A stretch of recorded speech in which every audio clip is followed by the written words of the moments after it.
Hey, stop trying to swing harder and learn to swing faster. When you swing faster, you're going to get more club head speed. Today I'm going to show you my shift, load, and go method that's going to help you understand how to swing faster. Now the key to hitting the golf ball a long distance is to swing faster. All right, so there are three concepts, three different ways that we can create club head speed, and we talk a lot about this in our book, The Bad Lie. But today I want to share with you the three-step process: the shift, the load, and the go. Now the first part is the shift, shifting of weight. All right, now if you followed any of our stuff here at VLS Golf and you followed the vertical line swing, the system's only golf swing built for the older experienced golfer, you know that we love the 60-40. Nick, do we love the 60-40? Yes, of course we love the 60-40. Nick gave me a thumbs up. Make sure you give us a thumbs up and be sure to subscribe to this channel. We love hearing where you're from. Put that in the comments. Now, when we shift our weight from side to side, okay, that helps us create club head speed. Now, I know right away you might be thinking, well, Todd, that was a sway.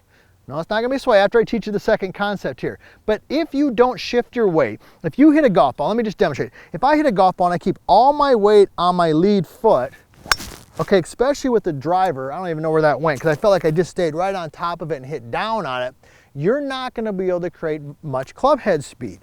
But on the flip side, if we learn to shift our weight, so if we start 60 and early in the backswing, we move that weight to our trail foot, now I've got some load and I've got something to work with. So the question becomes, how much weight should you have on your trail foot at the top of your backswing? And then we're gonna get into the second part here, the load, in just a second.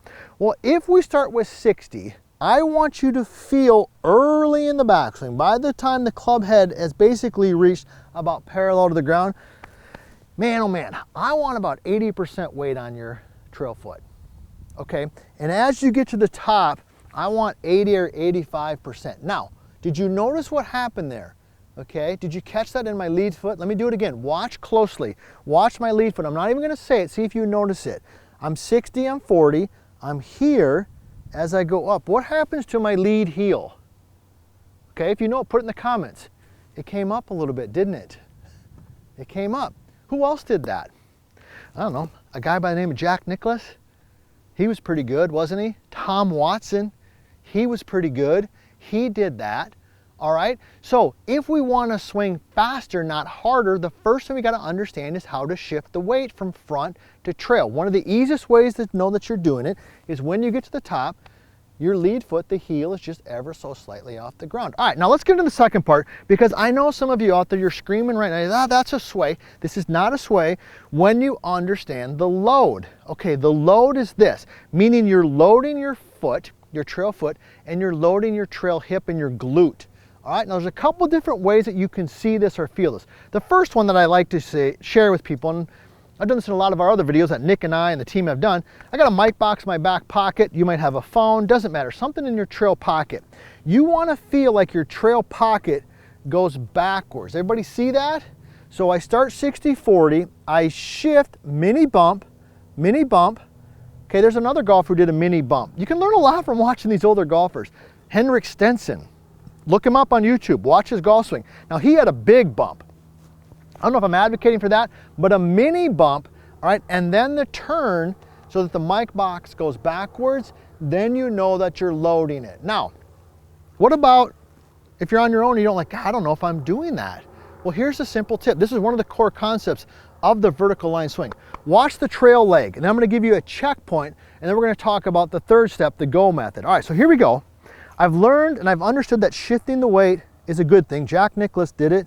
Tom Watson did it, okay, shifted the weight. The mic box is going back. Okay, watch my trail leg. What happens to it? See how it just straightens a little bit, right? Doesn't lock, but it straightens. So let's say for sake of discussion, we've got 30 degrees of bend in our knees. I'm just making that up, in general, 30 degrees. Well, when I get to the top, I want about 15 degrees of bend in that trail leg. Everybody see that? 30, 15. If you do that, the mic box, the phone, whatever in your trail pocket, it's gonna go backwards, and now you've loaded. And if you've done it correctly, you should feel that on the inside of your trail hip. You should feel that in your glute, like, wow, I got something here that I can really work with, which is gonna help us in the next step, the go process, right? Now, the second part I want to talk about, the other thing I want to talk about here, all right, in this load, I know we're going deep into this, but it's important you understand these concepts, and that is you can look at it on video. Look at it on video, and here's what you're going to look for. If you have actually loaded the trail leg properly, what you will see is you will see a little bit of gap between legs. Everybody see that? So you can see a gap. It's one of the checkpoints. That's a golden nugget. Write that down. When I look at your golf swing on video, that's one of the first things I look at. I look at lead arm direction, because that's part of the vertical line swing, but I look at, is there a gap between the legs? Because if there's a gap, I know that my student understands how to shift and how to load. So those are a couple ways. Feel it in the glute, move the mic box back, see the gap between the knees. If you see that, you know you're on the right path. All right, number 3 is the go. We've shifted it, we've loaded it, we are ready to go. Now we're gonna go towards it, all right? So let me go ahead and hit a shot, and then I'm gonna give you a drill for that. So here we go. I'm set in there, 60-40. I'm gonna mini bump, Henrik Stenson, mini bump. I'm gonna turn, heel's gonna come off, Jack Nicklaus, Tom Watson, here we go.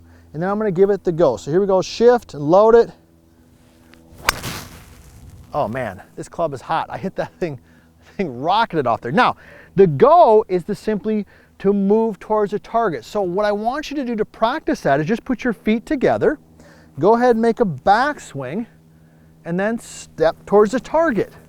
All right, because you've got to learn to release that. So it's here, and I step towards the target. That will allow me to get that energy going that direction. Now that we've made your swing faster, not harder, check out my next video. And if you want to personally work with me and our team on your golf game, check out vlscoaching.com.